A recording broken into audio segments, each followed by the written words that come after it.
I do think we have a quorum, so we're gonna get started. I'm not sure. All right, so let me just make sure. So do we want to pass it around or just, okay?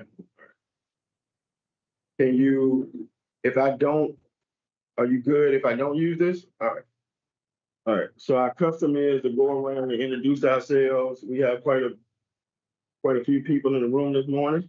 So we'll start here, go to my left, work around the table, and then start on the front, and then work down, and just tell us your name and who you are, what, I guess, why you're here or what you do.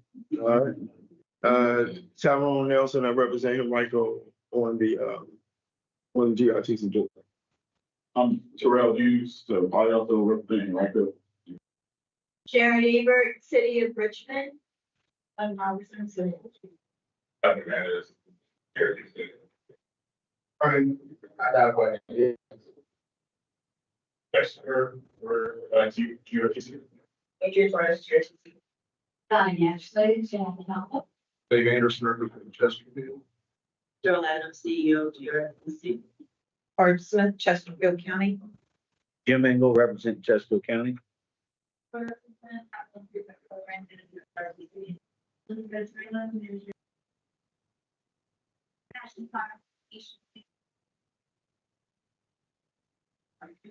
Anthony Gordon, I represent Safety Security, GRTC. Happy birthday. On the recommendations, so GRTC. Johnson, GRTC Chief Financial Administrative Officer. Gene Kempton, GRTC. Number GRTC. Richard Croxville, Supervisor Michael Tracy. Mark Carnes is the Director of Safety and Security, GRTC. Avalanche Authority Act. John Keith, RideFinders. Harold Humphrey, with Vessel Management Consultants. James Moore, Edison, Professor Management Consultants. Tanya Thompson, Director of Procurement, GRTC. Dave Wells, Facilities Manager, GRTC. All right, thank you all for being here. I probably missed it. We're meeting down here versus upstairs. Why? Technology. Oh, for technology. Technology. Okay, okay. All right. Do we have any public comments? I think it's two now. Oh, is it? Raise board and your chair. We have two public comments today. About the five points from Charles University of Richmond. They say one important reason why I, a lot of other students and you are really want more transit is because the administration and many of our professors actually want us to engage in city programs with examiners and networking events with professionals to explore Richmond. We want to stay direct graduation, and I think one of the best ways to get us to stay when we fall in love with the city is by giving us the ability to move around and visit neighborhoods. Right now, we can only get to maybe one or two neighborhoods with the existing transit that reaches uniform. Our next comment comes from EMI Young, and they say zero fare is zero fare. Be better. Coming from DC, where we have Metro. Everybody knows how Metro runs. So honestly, zero fare is good. Like it. I heard they've been talking about passes, charging $2 for 6 rides. I think that's too much. I go to work and back, and that's it. That'll be it for my cat. The bus being free is nice, and I hope it stays that way. Thank you. Anyone else here to speak? All right. No one online, right? All right, consent note, approval of June 12th special board meeting minutes. Think you all received those and enough time to read over them. And, Motion to approve. all right, motion made. Chair. Yes. One correction. Okay. I'm listed as Chesterfield County, and I'd like Oh. to corrected to be City of Richmond. All right. So good. Can we make that note? I'm gonna make sure that's major. Yeah, I would agree. I amend my motion to All right. include that. All right, motion made. Second, all in favor? Any opposed? Thank you. All right, consent agenda. So we got 6 things, couple purchases, motor coach replacement vehicles, 10 paratransit replacement vehicles, mechanical, electrical, and plumbing contract, all under Kevin Hernandez. Motorized gate, pavement remediation and transit lot design, Mr. Carter, Ms. Toothman, and the enterprise virtual server infrastructure hardware licenses and services. So all of these pretty much are purchases. Anyone have any questions about any of that? All right. Hearing no questions, can we get a motion to accept the consent agenda? So moved. All right, moved in second, all in favor, say aye. Aye. Any opposed? Thank you. Operational updates, Mr. Hernandez and ridership performance. Dr. Frank.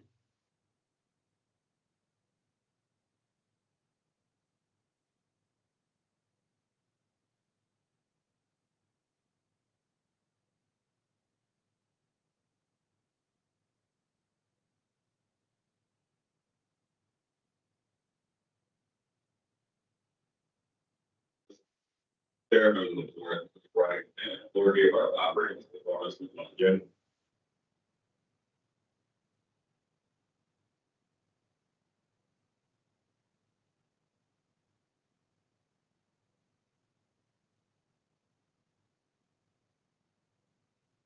To, do me a favor, take that mic, hold it, take it off and hold it. Yeah. So, Here, yeah, here, buddy. yeah, it's way better. Yeah, way better. All right, so starting with our transportation department, looking at our operator staffing, so we continue to have over 400 operators in the rent service across our entire system. We are fully staffed with our fixed route services, maintaining 226 operators. Our paratransit is nearly staffed with recruitment progress. We finished the month of June with 94 operators, which is a gain of 5. Our micro transit department is also nearly staffed. Recruitment is ongoing. We did have one operator leave the ranks, so we'll be replacing that position soon. Jumping over to safety and security, looking at our customer service data. So we did see an increase in both total and valid complaints across the entire system. So breaking this down, our fixed route, we had 229 complaints received. 55 of those were valid.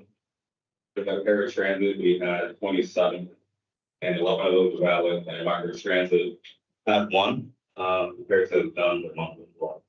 So one of the things that our teams are doing, our transportation and safety teams are taking a deeper dive into our fixed route complaints. One of the things that we're seeing this month of June was an impact to schedule adherence. And this is something that we see year to year around this time, especially with schedule adherence. There's a multitude of construction projects that we see in the roadway. So we have a lot of detours and delays that impact routes. We also see a spike in calls and complaints received around adverse weather with the heat and also the storm. So with the service instructions there, we get a lot of system frustrations from our riders with that. Transit team. Real quick, Yes. instead of using valid complaints, because Yes. we actually use verified complaints, I just think valid means that it's a real complaint. And just because something's not able to be verified doesn't mean it wasn't a valid complaint. It needs to be verified. So we could just use the same terminology that we've been using, verified instead of valid. Yes, we did it. So for this case, the valid ones are the verified ones. Yes. Within our paratransit division, so we're seeing a category that's leading with reservations against status. So that's something that the WeDrive team is currently working to revamp. Also, I want to take the time to recognize that we do have a new general manager for our WeDrive team here in Richmond. This Ashley Fernandez, who is joining us in the Northern Virginia region. So we're looking forward to her contributions to the team. And with the micro transit department, we did address part 1. So looking at our safety data for the month of June, so we do have a mixed results for the month of June. So breaking this down with our fixed route, we had 60 total accidents. 19 of those were deemed preventable accidents, which preventable accidents are within GRTC's control or the operator's control. Paratransit had 14 for the month of June, with 5 preventable, and microtransit had none. So what's the story? So as you can see, our preventables continues to remain relatively low.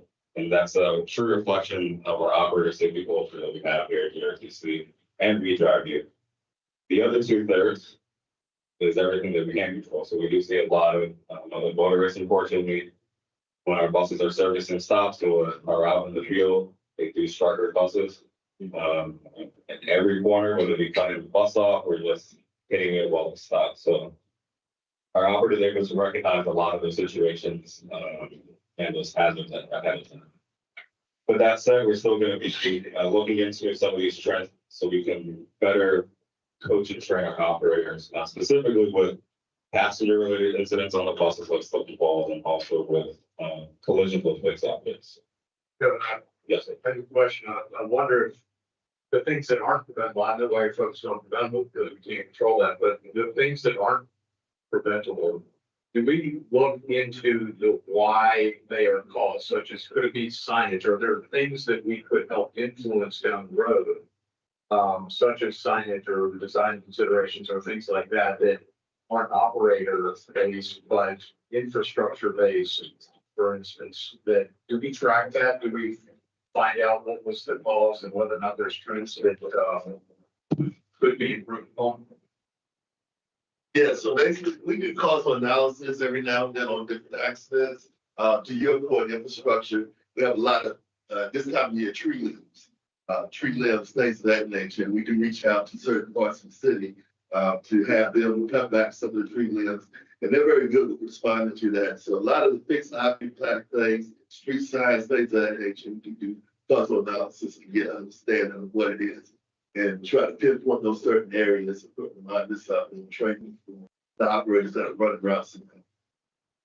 One of the things that we've done is on the back of our buses, when we're stopping, it now has the word stop. Those are our newer buses because of the fact that, believe it or not, 40-foot, 102-inch wide vehicle, people don't realize the stop is still at the back of it. So we are looking at different methods to bring their attention to that as well. So that kind of accident would be in the purple, right? But Yeah. not the green. Correct. Thanks, So looking at our public safety program, so for the month of June, we had 20 reported events from our public safety officers. So we're starting to see our numbers stabilize month over month, roughly in the 20s. We're still seeing relatively low police involvement with escalated situations, and our public safety ambassadors continue to assist our riders really significantly in the field. You can see we had 400 recorded events for the month of June. So the story here is that although the numbers have stabilized as the program continues to mature, the impact of this program remains really significant to the region. We've seen really a trend moving away from responding to crises, more to prevention and deterrence effort from our team. And that just continues to cultivate a secure, welcoming environment for GRTC overall. And really, when you see the numbers stabilizing, the program's functioning as it should, which will maintain safety.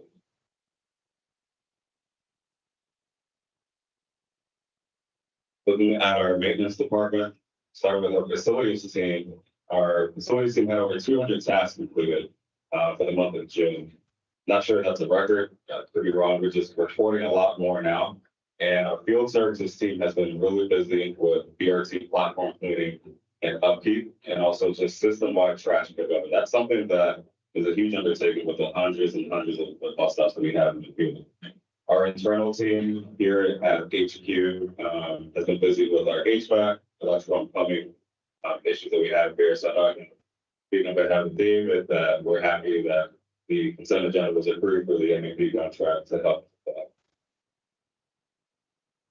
And last but not least, our fleet maintenance trends remain positive. We're maintaining our preventive maintenance schedule, and we're also seeing an increase in miles between failures across all our bus stops. And that What that means is that our buses are traveling more miles before experiencing a mechanical issue that can cause a service disruption to a route or to the market. So kudos to maintenance team. Any questions? Thank you.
Yeah.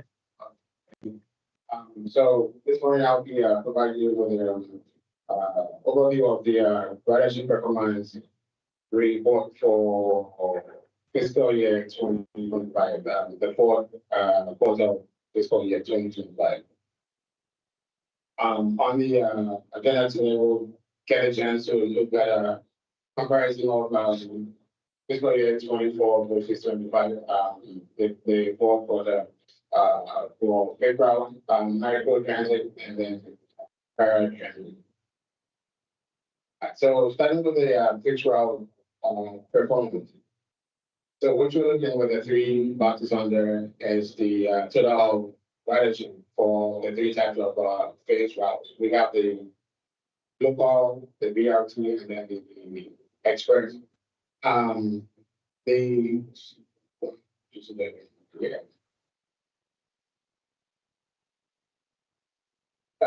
The local phase routes in terms of total boarding. So well, in comparing both fiscal years 24 and 25, we saw an increase of 3%. The BRT saw an increase of 7%, and then the express saw an increase of 10%. Something that I want to note here real quick. For June, we'll be having technical issues trying to pull the data out of the system. I think I shared this with the government last week. So what we've done, because the month that we're looking at this, April, May, and June, what we've done is a projection. That's what we're using. So usually, when we finally get the numbers out, we will go back and update all that we have there. So what we've done there, it's a very conservative projection. So you're likely to see these and this thing happen over the year. I just wanted to share that. All right, so moving on. So what's the, go back to the form. So the purple is what? I mean, Purple is fiscal year 2024, sorry, and then the green is fiscal year 2025. so you said that the express increased by 10%? No, express decrease, right? Oh, okay.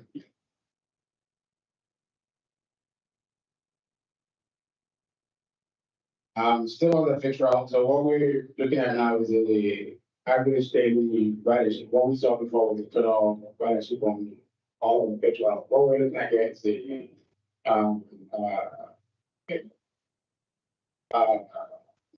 average how many people use the system a day. And we usually break it down by weekdays, Saturdays, and Sundays. So again, what you're saying is the purple representing fiscal year 24, and then the green showing fiscal year 2025. So the top box which shows the local ridership With that, what you're saying is that, with weekdays, we saw an increase of, 1%. Saturday also saw an increase of 1%, and then Sundays, we saw an increase of, 19%. Then next week,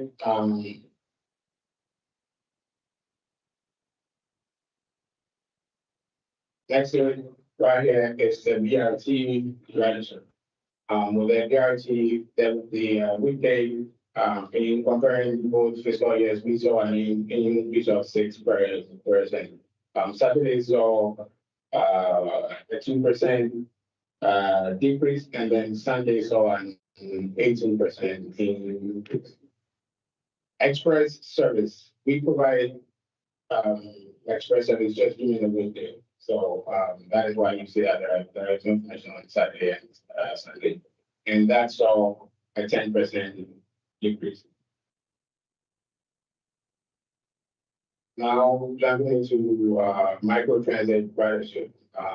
So as we all know, these are the 5 zones that we currently have in operation. From a ridership perspective, so for this visualization, what you're looking here to the left here is the total ridership, and then to the right is the average daily ridership gain. The purple is for fiscal year 24, and then the green is for fiscal year 25. From a total ridership perspective, Cecilia saw an increase between FY24 and 25. We saw an increase of 27% in total ridership. Ashland saw an increase of 47%. Science-Link, we don't have any information now because Science-Link started in July of 2024. So we won't be able to get full data once we get into the first fourth of fiscal year 26. We will make that comparison. But Cloverdale saw an increase of 165% from a total ridership perspective. And Politan saw an increase of about right here. And that really translates into how we see the average daily ridership is that trended much the same. And on the paratransit side, we saw the care and care class saw a 13% increase in total ridership, and care on demand saw an increase of 1%. And again, usually that translates into what we see on the average daily ridership side. So that pretty much brings me to the end of the presentation. Questions? All right, thank you, sir.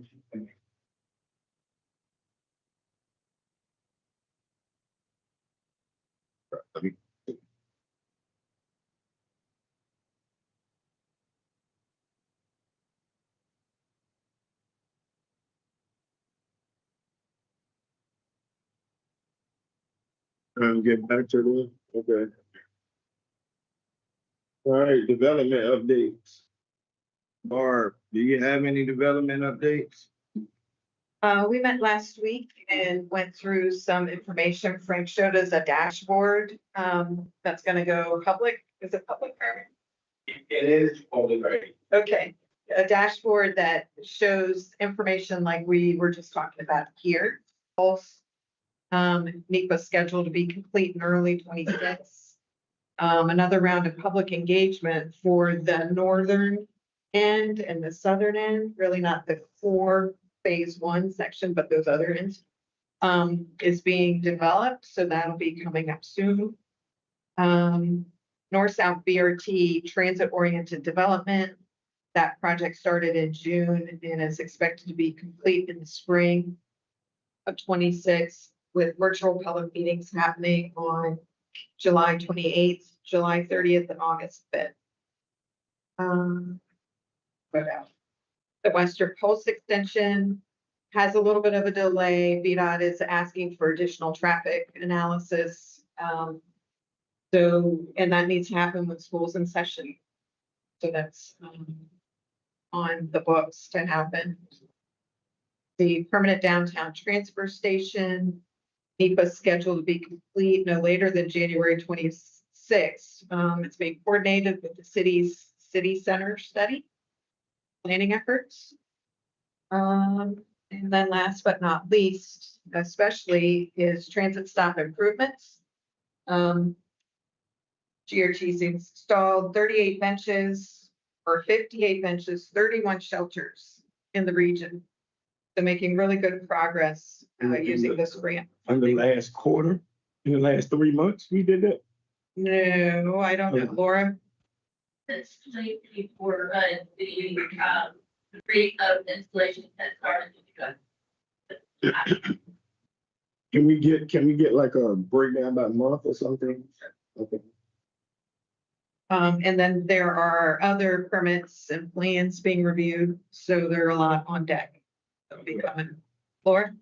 We just found out yesterday that the city of Richmond has approved drawings for 3 batches of shelters. So those will be going to the permitting process and should have the installation started in the next month to 2 months. Great. Thank you. Good progress. That's all I had. All right, good. Any questions for Bart? I do know that there's somebody who is going around and putting benches out, and making them and putting them out. Are we running into them out at all? No one seeing them? Oh, yes. So that the city of Richmond's lighter, quicker, cheaper initiative has started coordinating with our ETI manager on placing those benches in some locations as a intermediary measure while we're getting our plans finalized. Okay. Oh, that's not what I'm talking about, but that's good to know. Yeah, okay. Talking about individual. Yeah, that's just it's an individual. I know exactly who it is. They live in Rico. And they're making benches and putting them out. So I'm just wondering if our staff runs into those benches at our bus stops, what do we do?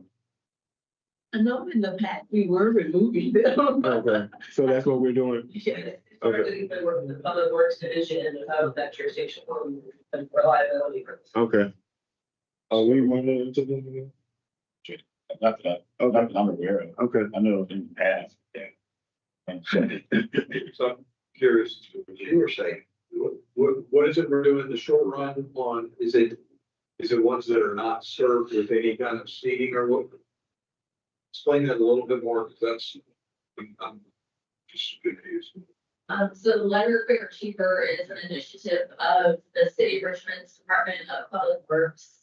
And they are sort of a lightning that goes in and finds short-term solutions to issues or needs in the streetscape. And they have identified a way to install wooden benches a little more quickly.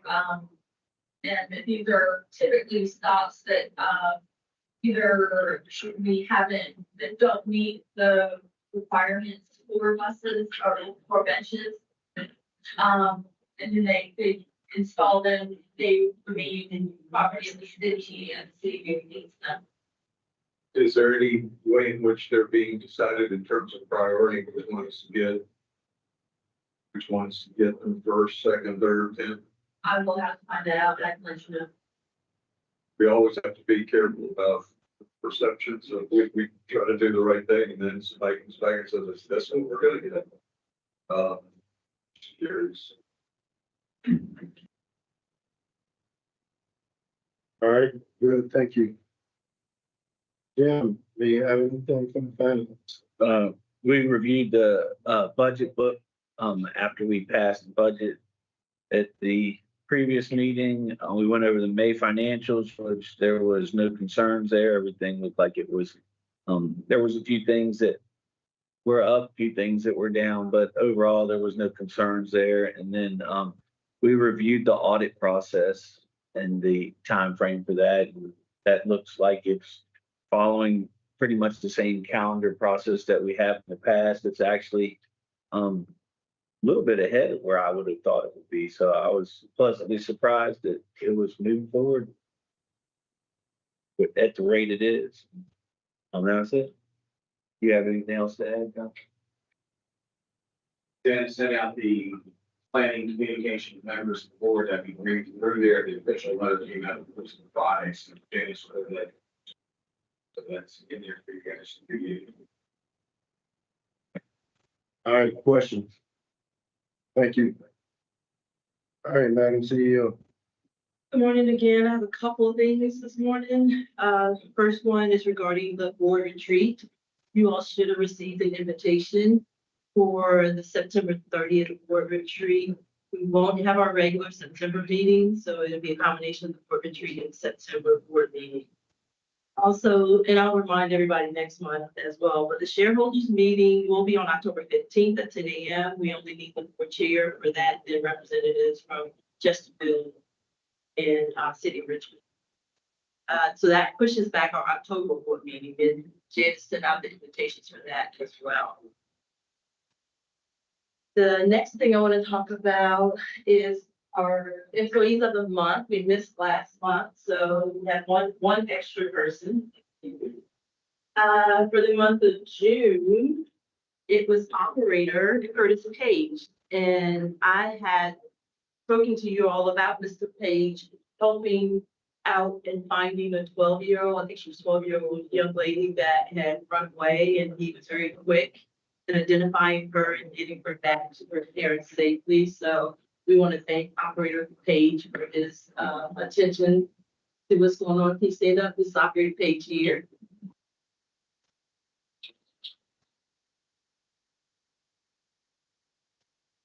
And for the month of July, we also have an operator, Ms. Jean Elton. Jean is also one of our mentors to all of our new trainees. So we thank her for everything that she's doing here at GRTC.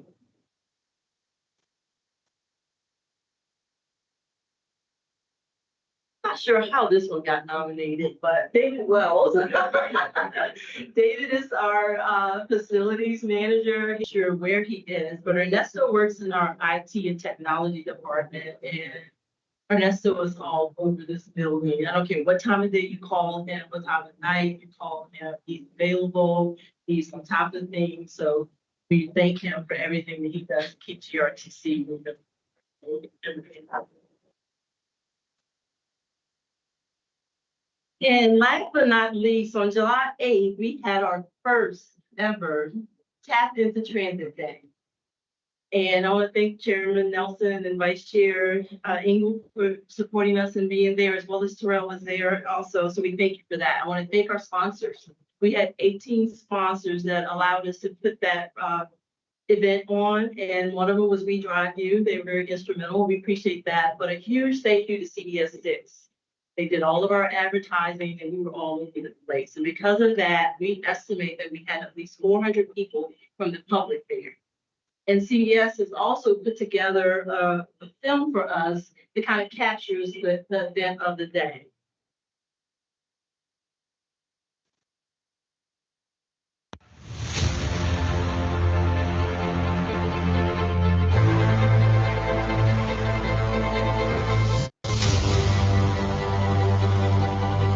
We want to come together to celebrate progress from business to the community to zero fare to Tap into Transit, as well as this beautiful articulated bus that is behind us.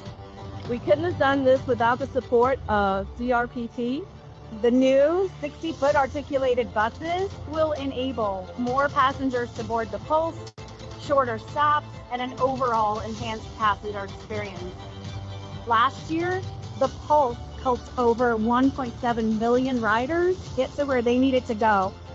And the purchase of these buses is a pivotal stepping stone in GRTC's path to continue growing its service. GRTC was able to study and support zero fare service from the pandemic all the way to the present. And now, TAP is a strategic investment that taps into community connections and collaboration to sustain the availability, accessibility, growth, and impact of fare-free transit into the future. With these new articulated buses and the launch of TAP, it's not surprising that GRTC continues to serve as a pioneer in this industry, and I can't wait to see what new trails they decide to blaze next. What you see behind me, this new bus, is more than a bigger vehicle. It's a bigger vision, a vision that we all believe in at GRTC, a vision that we've been committed to, and a vision that has, is, and will continue to include zero fare. Every step that we take, every investment is about keeping this promise to build a system that serves everyone in our community. Transportation is not just about moving people from one place to another. It's about opening doors to jobs, to schools, to the doctor's office, to family. It's about providing dignity. It's about equity.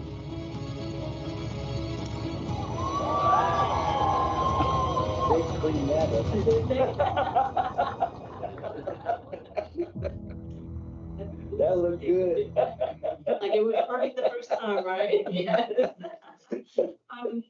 But we had food trucks out there, free ice cream for everyone. We had about 15 different partners, in addition to our sponsors who were at tables to give out information. And I want to thank staff for the incredible effort that they put forth to put this event on. It truly was professional. It went off seamlessly, and we are so excited to do it again.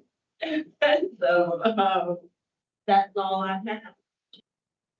Yeah, I want to double down and just say it was really well thought out for the event.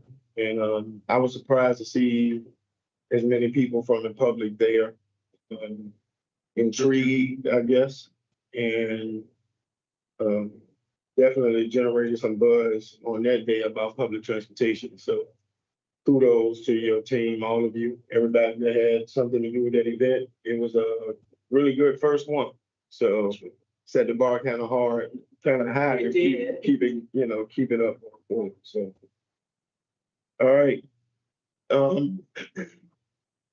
We started some conversation in closed session meeting before last. I think it was the May meeting. I think. Or was it June? It was May. Yeah, it was May. It was May, yeah. So we need to finish that, I guess. So well, first of all, colleagues, because I'm getting ready to move everyone into closed session. Do you guys have anything? Okay. All right. I move that GRTC's Board of Directors hold a closed meeting pursuant to section 2.2-371188 of the Code of Virginia for consultation with legal counsel regarding a personnel matter. Need a second. Second. All right, all in favor, say aye. Aye. Any opposed? Thank you. All right.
You good?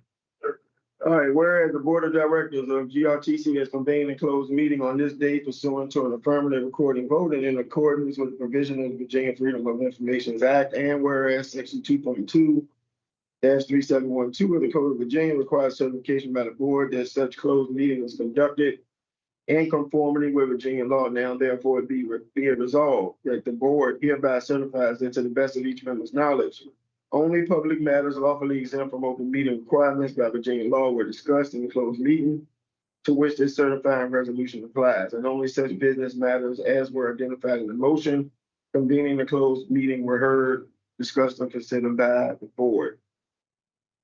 Witness the following. Oh, all right. So certification. To what I just said. Tyrone Nelson, aye.